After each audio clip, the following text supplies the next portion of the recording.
یہ بات ہے 1914 کی، جب ایک 8 سال کا بچہ جاپان کے ایک گاؤں میں کھیل رہا تھا۔ تبھی اس نے 4 پہیوں پر چلتی ایک مشین دیکھی۔ یہ فورڈ کا ماڈل ٹی تھا۔ یہ دیکھ کر بڑا حیران ہوا، اور یہ وہ پہلا دن تھا جب اس بچے کو پہلی بار گاڑیوں اور مکینیکل پارٹ سے لگاؤ ہوا۔ اس کا نام تھا سوچارو ہونڈا، اور کس کو معلوم تھا کہ آنے والے سالوں میں اس کا نام ہمیں ہر چھوٹی بڑی گاڑی پر نظر آئے گا۔ دوستو، 1906 میں جاپان کے ایک گاؤں میں سوچارو ہونڈا کی پیدائش ہوئی تھی۔ اس کے والد لوہار ہونے کے ساتھ ساتھ پارٹ ٹائم میں سائیکل ریپیئرنگ کا کام بھی کرتے تھے۔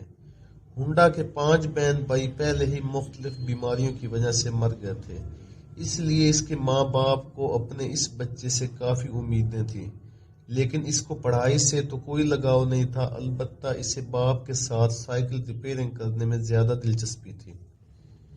جب وہ 16 سال کا ہوا تو اس نے نیوز پیپر میں جاب کا ایک ایڈ دیکھا۔ آرٹ شوکائی نامی ٹوکیو کے اس آٹو اسٹیشن پر ان کو ایک ٹیکنیشین چاہیے تھا۔ ہونڈا نے جاب کے لیے کمپنی کو لیٹر لکھا، اور خوش قسمتی سے وہاں سے پازیٹیو رپلائی بھی آ گیا۔ یہی وہ ٹائم تھا جب ہونڈا گھر اور سکول چھوڑ کر کمانے کی آس لگائے ٹوکیو روانہ ہو گیا۔ ہونڈا کا خواب تو تب ٹوٹا جب وہ آرٹ شوکائی ٹوکیو پہنچ گیا۔ انہوں نے ہونڈا سے صفائی ستھرائی کے کام لینا شروع کر دیے، اور یہاں تک کہ بیبی سٹنگ کا بھی۔ ہونڈا بیچارہ کرتا تو کیا کرتا۔ ایک طرف وہ اپنا گھر اور ماں باپ کو چھوڑ کر نکلا تھا، دوسری طرف اس سے فالتو کام لیے جا رہے تھے۔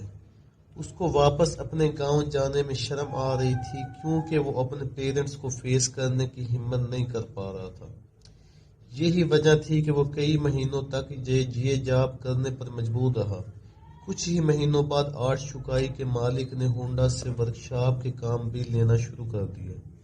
ہونڈا کو اس کام میں شروع سے بہت انٹرسٹ تھا، اس لیے وہ چیزوں کو آسانی سے سمجھ جاتا تھا۔ چند ہی دنوں میں وہ ہر قسم کی گاڑی اور اس کے پارٹس کے بارے میں جان چکا تھا۔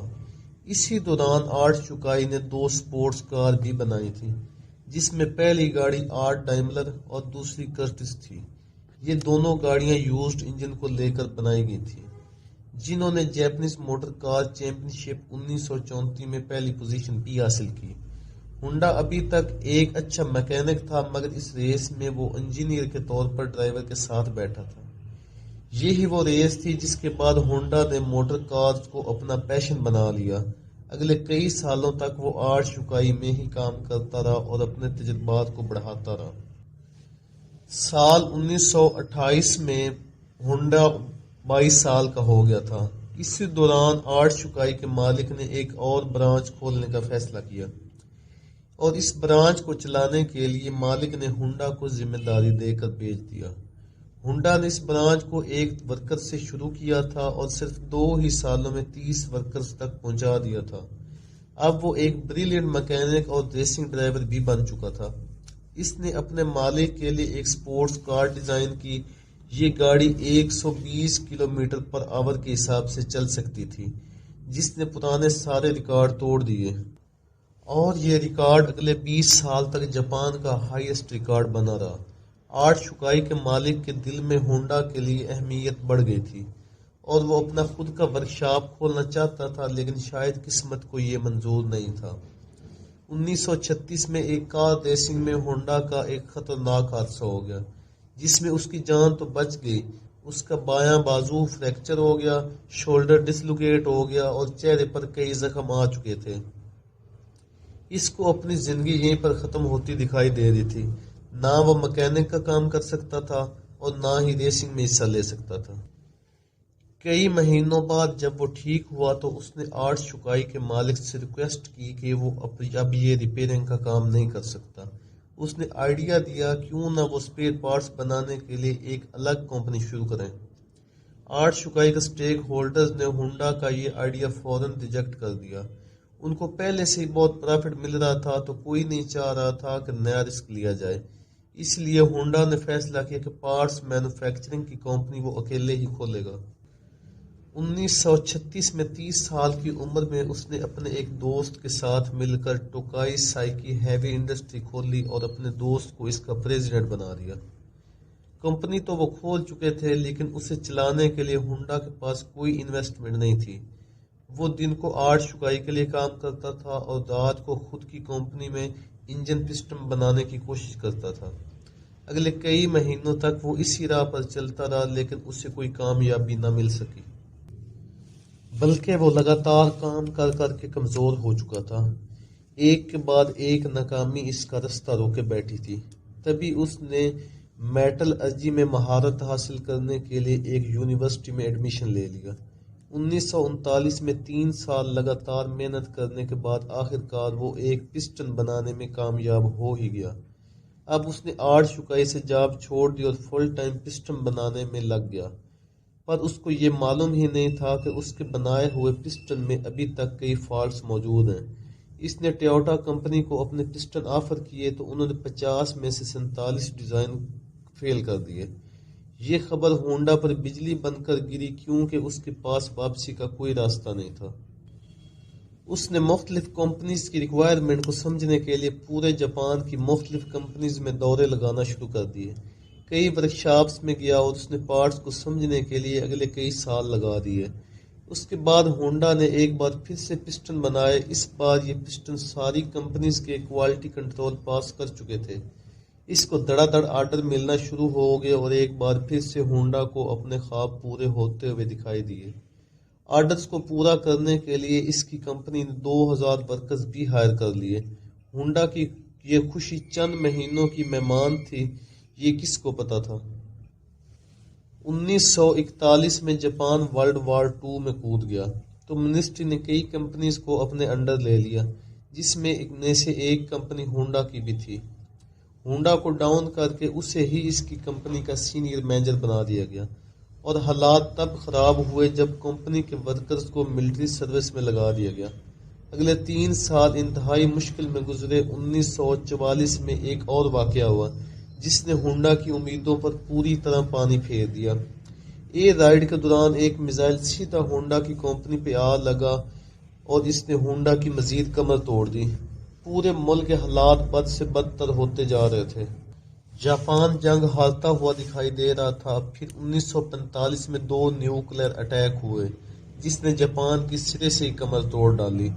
اس واقعے کے بعد جاپان نے امریکہ کے سامنے سرنڈر کر دیا۔ جنگ تو اب ختم ہو چکی تھی لیکن ہونڈا اپنا سب کچھ گنوا بیٹھا تھا۔ اس نے اپنے بچے کھچے ایسے ٹویوٹا کو 4,50,000 ین میں بیچے اور ایک بار پھر سے جاب لیس ہو کر بیٹھ گیا۔ یہ حالات صرف ہونڈا کے نہیں تھے بلکہ پورا جاپان بہت بڑے کرائسس سے گزر رہا تھا۔ اکانومی میلٹ ہو رہی تھی، کھانے پینے کی قلت اور مہنگائی نے سب کی کمر توڑ رکھی تھی۔ پبلک ٹرانسپورٹ کا ملنا انتہائی مشکل ہو چکا تھا لیکن کیونکہ جاپان میں پٹرول بھی نایاب ہو چکا تھا۔ اسی دوران ہونڈا کو جیپنیز امپیریئر کا ایک انجن ملا جس سے وہ وائرلیس ریڈیو چلایا کرتے تھے۔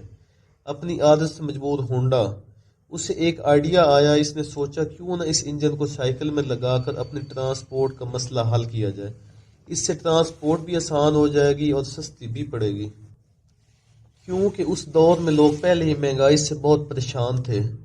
تو جب انہوں نے یہی انجن ایک سائیکل میں لگا دیکھا تو ان کو یہ آئیڈیا بڑا اچھا لگا۔ یوزڈ انجن تو ہونڈا کو مل گئے تھے لیکن اب ہونڈا کو ڈیمانڈ اتنی آ رہی تھی کہ اس نے اپنا خود کا انجن تیار کر لیا۔ یہ ہسٹری میں پہلی بار تھا کہ کسی مشین پر ہونڈا لوگو لگا دیکھا گیا۔ ہونڈا کے پاس اتنے پیسے نہیں تھے کہ وہ ایڈوانس لیول پہ یہ سائیکل بنا سکے، لہٰذا اس نے 18,000 دکانداروں کے نام ایک اوپن لیٹر لکھا، اور اس وقت ہونڈا اتنا بھروسہ بنا چکا تھا کہ 3,000 دکانداروں نے پازیٹیو رپلائی دیا اور پیسے بھی ایڈوانس دے دیے۔ اگلے 3 سالوں میں ہونڈا نے ایک ایسی موٹر بائیک بنائی جو مارکیٹ کی ریکوائرمنٹ کے عین مطابق تھی۔ یہ سیر کب کے نام سے لانچ کی گئی جس نے آتے ہی مارکیٹ میں دھوم مچا دی۔ یہ ماڈل اتنا کامیاب ہوا کہ 1958 میں اس نے امریکہ کی ٹرائمف اور ہارلی ڈاکسن کی سیلز کو بھی پیچھے چھوڑ دیا۔ ہونڈا کو اب ریسنگ کا تو شوق پہلے ہی تھا، اس لیے اس نے اب سپورٹس بائیک بنانے کا فیصلہ کیا اور وہ مختلف ریسز میں جاتا اور جیتنے والی بائکس کے فیچرز نوٹ کرتا۔ اس وقت اسے کمپٹیشن ریس کے علاوہ کمپنیز کے لیے مارکیٹنگ ٹورز بھی ہوا کرتے تھے۔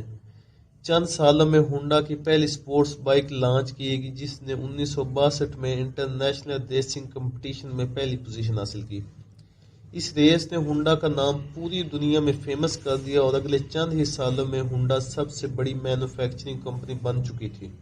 ہونڈا نے اپنی پہلی پک اپ ٹرک لانچ کی جو کہ فیل ہو گئی، اور پھر سپورٹس کار S500 لانچ کی جس کے صرف 1300 یونٹس ہی بک پائے۔ کئی سالوں کی محنت اور کئی درجن ڈیزائن ریجیکٹ ہونے کے بعد فائنلی 1972 میں ہونڈا نے سیوک لانچ کی۔ یہ وہ گاڑی تھی جس کے نئے ماڈل آج تک پوری دنیا میں فیمس ہیں۔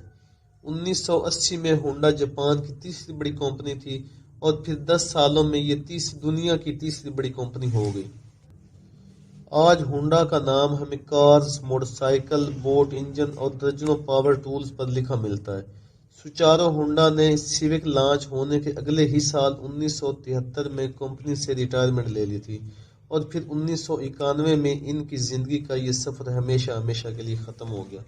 تو دوستو کیسی لگی ویڈیو آپ کو ہمیں کمنٹ میں ضرور بتائیں، اور چینل کو سبسکرائب کرنا بالکل نہ بھولیں۔